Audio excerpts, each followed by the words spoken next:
नमस्कार दोस्तों, डेट है आज की 15 जुलाई 2021 और स्वागत है आपका एडिटोरियल डिस्कशन में। 3 इश्यूज आज हम डिस्कस करेंगे। पहला हिंदू का ब्रेग्जिट से संबंधित, दूसरा एस्ट्रोलॉजी से संबंधित और तीसरा इंडियन एक्सप्रेस का ड्राफ्ट ई कॉमर्स रूल्स से संबंधित। चलिए डिस्कशन स्टार्ट करते हैं। फर्स्ट इंपॉर्टेंट आर्टिकल ब्रेग्जिट से संबंधित है। देखो, 2016 में ब्रिटेन में एक रेफरेंडम कंडक्ट हुआ था, यानी जनता से पूछा गया था क्या ब्रिटेन को यूरोपियन यूनियन से अलग होना चाहिए या फिर नहीं होना चाहिए। तो मेजॉरिटी जनता ने ये डिसाइड किया कि हाँ, ब्रिटेन को यूरोपियन यूनियन से अलग हो जाना चाहिए। अब 5 साल हो चुके हैं उस रेफरेंडम को कंडक्ट हुए। आर्टिकल में ये एनालाइज किया जाता है क्या ब्रिटेन की प्रॉब्लम्स ख़त्म हुई यूरोपियन यूनियन से अलग होने से, क्या ये सही डिसीजन था या फिर अभी ब्रिटेन काफ़ी ज़्यादा प्रॉब्लम्स का सामना कर रहा है। आप जीएस पेपर 2 के इस टॉपिक से आर्टिकल को रिलेट कर सकते हो। देखो, शुरुआत में आर्टिकल में कहा जाता है 43 ईयर्स तक ब्रिटेन यूरोपियन यूनियन का पार्ट रहा। अब आपके मन में आया होगा 43 ईयर्स तो हुए ही नहीं यूरोपियन यूनियन को इस्टेब्लिश हुए, तो यूरोपियन यूनियन की जो प्रीडिसेसर बॉडी थी यूरोपियन कमेटी, उसका भी तो पार्ट था ना ब्रिटेन। तो 43 ईयर्स के बाद ब्रिटेन अलग हुआ यूरोपियन यूनियन से, लेकिन अलग होने के बाद भी काफ़ी सारे इश्यूज इनके बीच में चलते रहे। इस बात को लेकर नेगोशिएशन होती रही 2016 के बाद कि एक बार जब ब्रिटेन पूरी तरह से यूरोपियन यूनियन से अलग हो जाएगा तो दोनों के बीच में रिलेशनशिप कैसी होगी, क्या हार्ड बॉर्डर होंगे या सॉफ्ट बॉर्डर होंगे। हार्ड बॉर्डर तो मतलब कि हाँ, जैसे इंडिया पाकिस्तान के बीच प्रॉपर बैरियर है, चेकिंग होती है, जैसे इंडिया बांग्लादेश बॉर्डर के बीच सामान आता जाता है तो प्रॉपर कस्टम ड्यूटी लगती है। क्या इस प्रकार के बॉर्डर होंगे अलग होने के बाद ब्रिटेन और यूरोपियन यूनियन के कंट्रीज़ के बीच, या फिर सॉफ्ट बॉर्डर होंगे, यानी कोई खास चेकिंग होगी नहीं और कस्टम ड्यूटी माफ़ होगी। तो इन इश्यूज़ को लेकर ना ब्रिटेन और यूरोपियन यूनियन के बीच चर्चा चलती रही और फाइनली 1 जनवरी 2020 को ब्रिटेन यूरोपियन यूनियन से अलग हो गया। लेकिन यूरोपियन यूनियन और ब्रिटेन ने मिलकर ये डिसाइड किया कि अभी तो देखो काफ़ी सारे मसलों पर सहमति होना बाकी है, इसलिए 31 दिसंबर 2020 तक का जो टाइम है ना, ये ट्रांजिशनल पीरियड होगा। यानी जो एग्रीमेंट्स साइन हुए हैं ब्रिटेन और यूरोपियन यूनियन के बीच, उनको धीरे धीरे करके इंप्लीमेंट किया जाएगा। हालांकि बीच में कोविड आ गया पिछले साल, तो ब्रिटेन ने ये मांग भी की कि इस ट्रांजिशनल पीरियड को थोड़ा इंक्रीज़ किया जाए।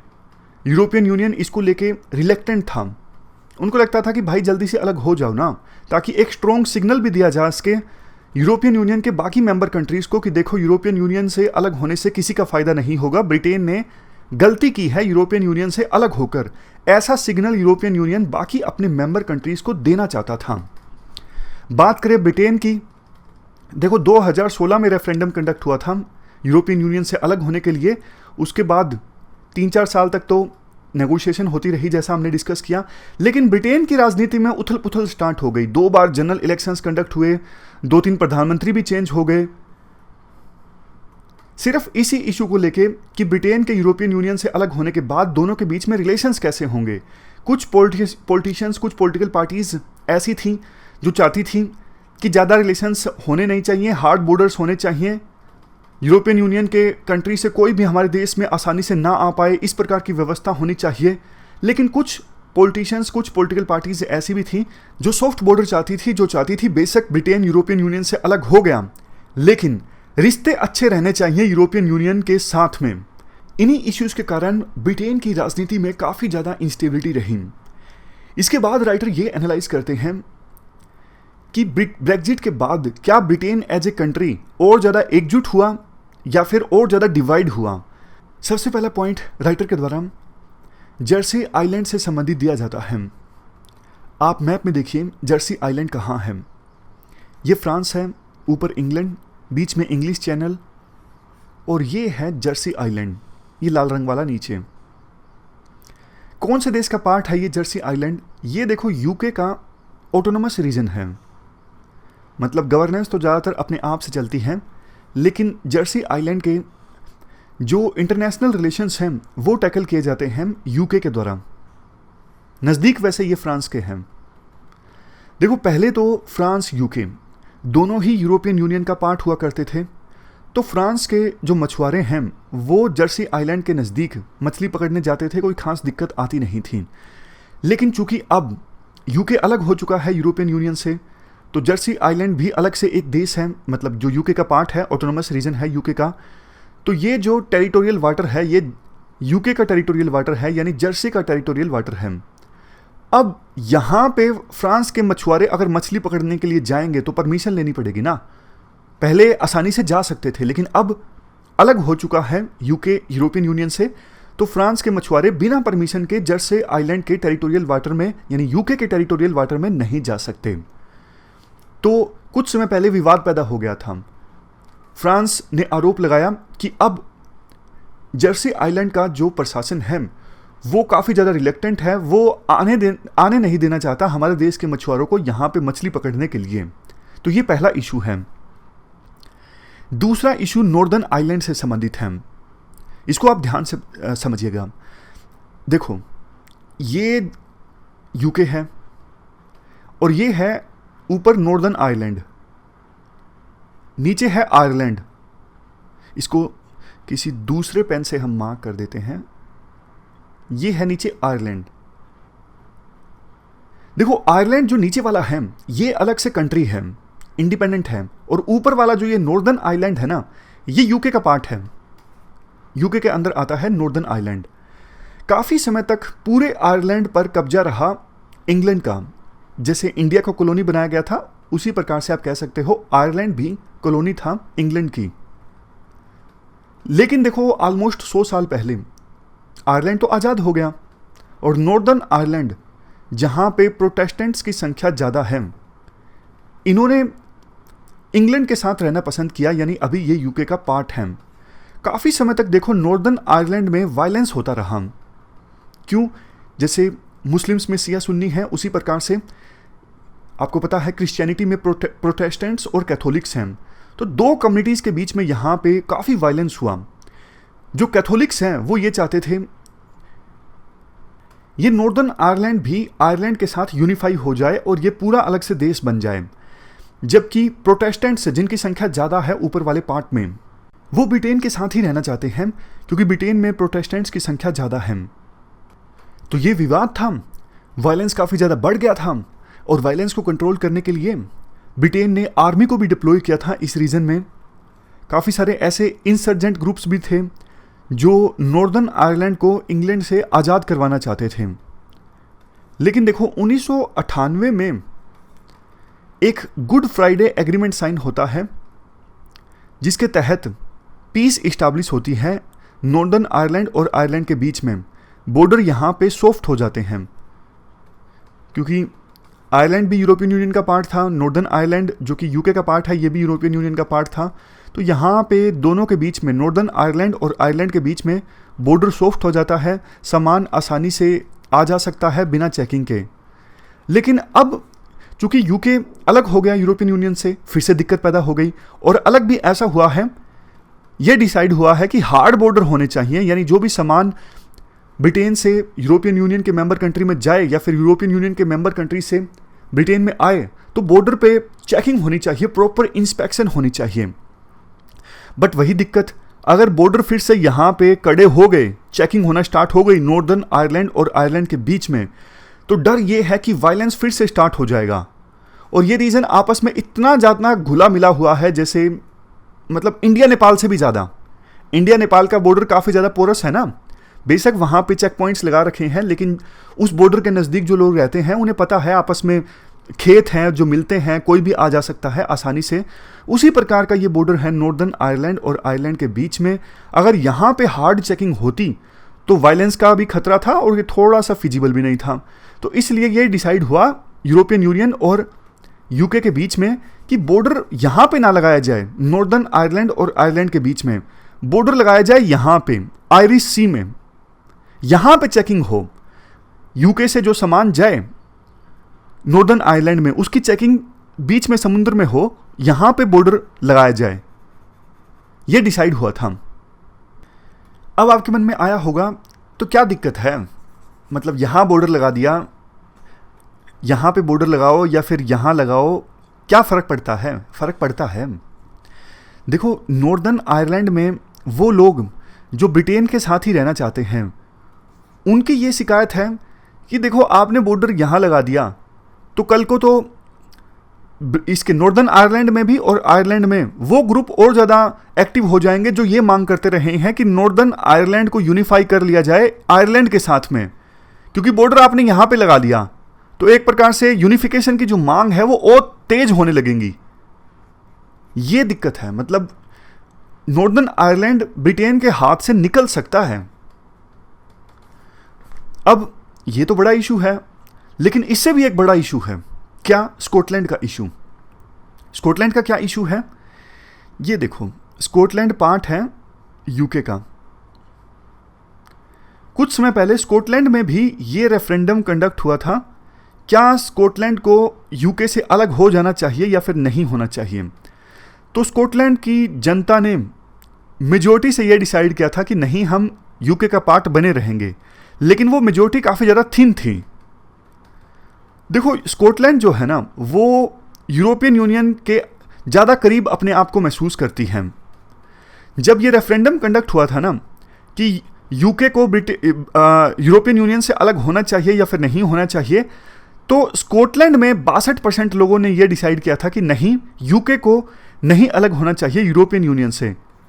तो अब दिक्कत यह है, चूंकि स्कॉटलैंड अपने आप को यूरोपियन यूनियन से ज़्यादा करीब पाता है और ब्रिटेन यूरोपियन यूनियन से अलग हो चुका है, और पहले भी यहाँ पे स्कॉटलैंड में यूके से अलग होने की मांगें उठती रहती हैं, तो अब वो मांगें और ज़्यादा तेज हो गई हैं। अब स्कॉटलैंड की एक बड़ी जनता ऐसा चाहती है कि हमें नहीं रहना अब यूके के साथ, हमें भी यूके से अलग होना है, हम यूरोपियन यूनियन का पार्ट बनना चाहते हैं।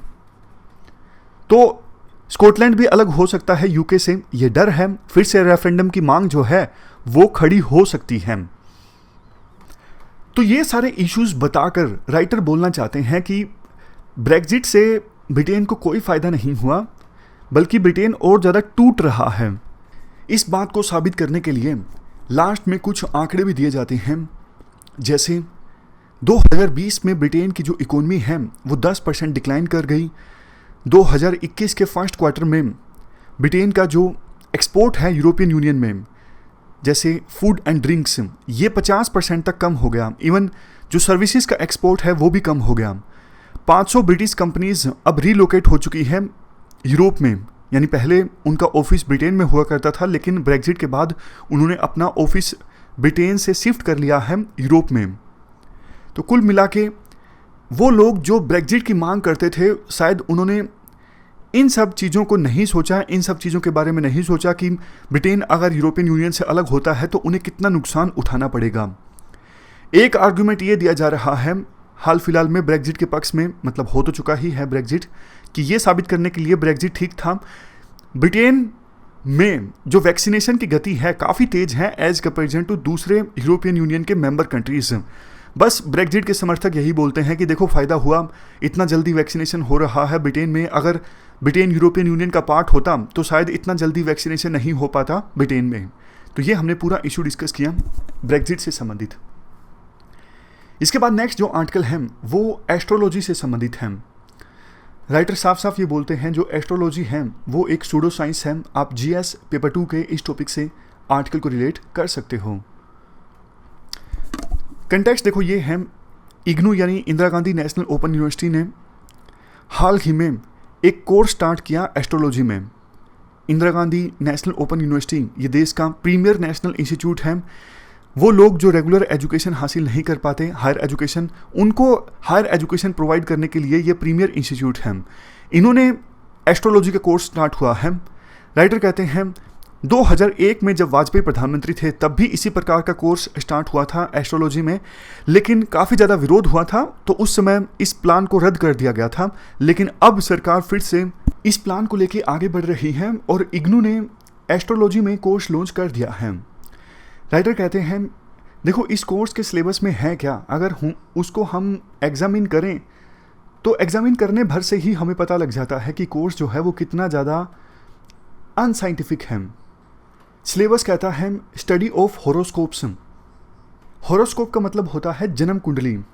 कैसे बनाई जाती है, बच्चे के जन्म के दौरान टाइम क्या था और उस समय विभिन्न प्लैनेट्स किस स्टेट में थे, यानी ग्रहों की स्थिति क्या थी, इसके आधार पर होरोस्कोप किसी पर्सन का तैयार किया जाता है और कहा जाता है इसी से जीवन में जो कुछ भी होता है इस पर डिपेंड करता है कि आपके जन्म के दौरान टाइम क्या था और उस समय विभिन्न ग्रहों की स्थिति क्या थी।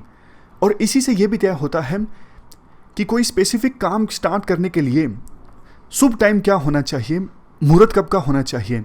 इवन देखो इस कोर्स में स्टूडेंट्स को यह भी सिखाया जाएगा कि होरोस्कोप के अकॉर्डिंग अगर लाइफ में कुछ प्रॉब्लम्स आती हैं तो उनका निपटारा कैसे किया जाए। राइटर कहते हैं विभिन्न जगहों पर आपने देखा होगा इस प्रकार के जो पोस्टर्स लगे होते हैं कि गर्लफ्रेंड छोड़ के चली गई, बॉयफ्रेंड छोड़ के चला गया, एग्ज़ाम पास नहीं हो रहा है, घर में विवाद रहता है, निवारण एक है, एस्ट्रोलॉजर से मिलिए। तो बहुत सारे सॉल्यूशंस एस्ट्रोलॉजी के द्वारा ऑफर किए जाते हैं। इस प्रकार की हमें एडवर्टाइजमेंट्स भी देखने को मिलती हैं। तो ये सब सिखाया जाएगा। राइटर क्वेश्चन रेज करते हैं तो क्या इग्नू ये सब सिखाएगी अपने उस कोर्स में। इसके बाद राइटर कुछ आर्ग्यूमेंट्स देते हैं, मतलब एस्ट्रोलॉजी की कुछ बेसिक जो एजम्पशंस हैं उनको क्रिटिसाइज करते हैं। देखो एस्ट्रोलॉजी में सबसे पहली एजम्पशन तो ये होती है यूनिवर्स में जो प्लैनेट्स हैं यानी ग्रह हैं उनका ह्यूमन लाइफ पर कंटिन्यूअस इम्पैक्ट पड़ता है। ये मान लिया जाता है कि यूनिवर्स में जो ग्रह घूमते रहते हैं उनका ह्यूमन लाइफ पर इम्पैक्ट पड़ता है। सेकंड एजम्पशन ये होता है एस्ट्रोलॉजी का कि कितना फ़र्क पड़ेगा किस ग्रह का किसी पर्सन के ऊपर, वो इस बात पर डिपेंड करता है कि उस पर्सन का कब जन्म हुआ, किस डेट को और कौन से समय जन्म हुआ। इससे डिसाइड होगा कि कौन से ग्रह का कितना असर होगा किसी पर्सन पर। और तीसरी एजम्पशन ये होती है एस्ट्रोलॉजी में इवन फ्यूचर जो है किसी इंडिविजुअल का वो भी चेंज किया जा सकता है अगर कुछ बेसिक उपाय किए जाएं। मतलब एस्ट्रोलॉजर जो है प्रॉपर सॉल्यूशन ऑफर करता है कि आप ये कर लीजिए, इससे आपका जो फ्यूचर है वो चेंज हो जाएगा, आपका एग्जाम निकल जाएगा। एस्ट्रोलॉजी के अनुसार टोटल 9 ग्रह होते हैं। राइटर कहते हैं देखो जिन 9 प्लैनेट्स की बात की जाती है ना एस्ट्रोलॉजी में, उनमें से 4 तो प्लैनेट्स हैं ही नहीं। सन तो एक स्टार है, सन एक प्लैनेट है नहीं, और मून जो है वो अर्थ का नेचुरल सैटेलाइट है। लेकिन इन दोनों को भी एस्ट्रोलॉजी में प्लैनेट मान लिया गया है। राहु और केतु ये जो प्लैनेट्स हैं ये सबसे खतरनाक प्लैनेट माने जाते हैं एस्ट्रोलॉजी में, और ये तो प्लैनेट है ही नहीं, ये तो बिल्कुल हाइपोथेटिकल हैं।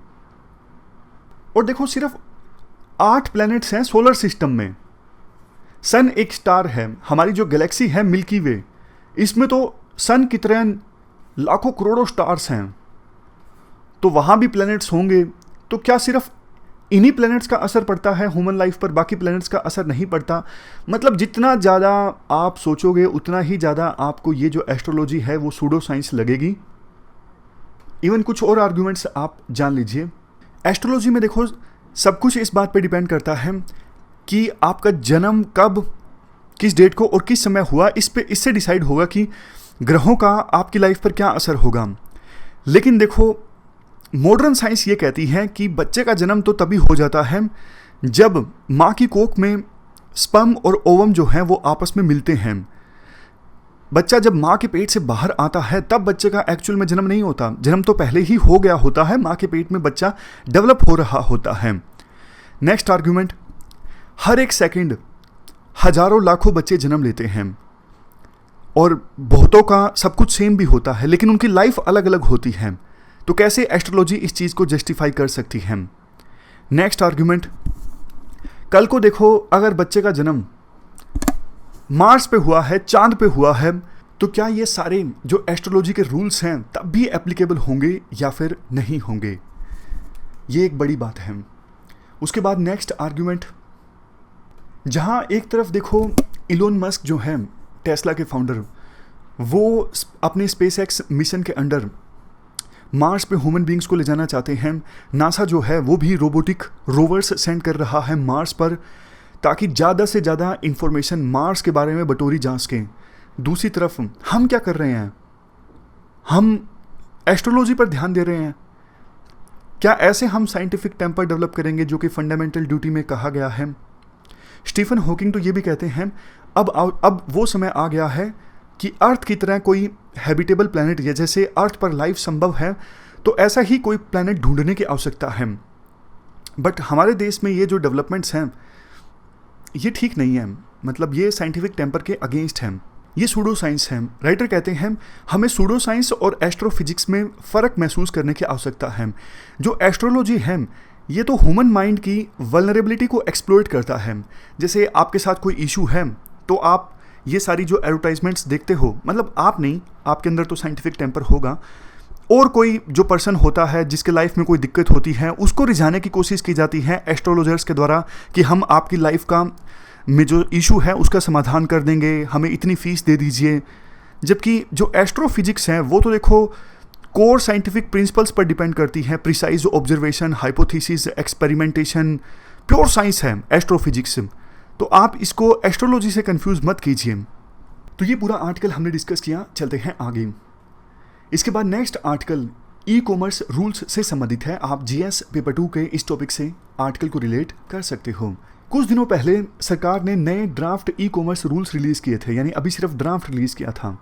आपको याद होगा हमने डिटेल से इन रूल्स को डिस्कस भी किया था। तो आज राइटर क्रिटिसाइज कर रहे हैं इन ड्राफ्ट ई कॉमर्स रूल्स को। राइटर कहते हैं देखो रूल्स इस प्रकार से हैं, जो डोमेस्टिक शॉपकीपर्स हैं, रिटेल शॉप्स वाले हैं, उनको इंसेंटिवाइज करते हैं ये रूल्स, जबकि फॉरेन जो ई कॉमर्स कंपनीज हैं उनके लिए ये रूल्स ख़राब हैं, उनको पेनलाइज करते हैं। तो इससे ये हो सकता है कि हमारे देश में इन्वेस्टमेंट कम आए। कुछ रूल्स की बात भी की जाती है, जैसे देखो मान लीजिए अमेजोन कंपनी पे कोई सेलर अपना सामान बेच रहा है, किसी कस्टमर ने उस प्रोडक्ट को परचेज़ कर लिया, कुछ भी मान लीजिए शैम्पू परचेज़ किया कस्टमर ने, लेकिन सेलर ने उस प्रोडक्ट को डिलीवर नहीं किया, तो नए इन रूल्स में कहा गया है लायबिलिटी जो है वो अमेजोन की होगी।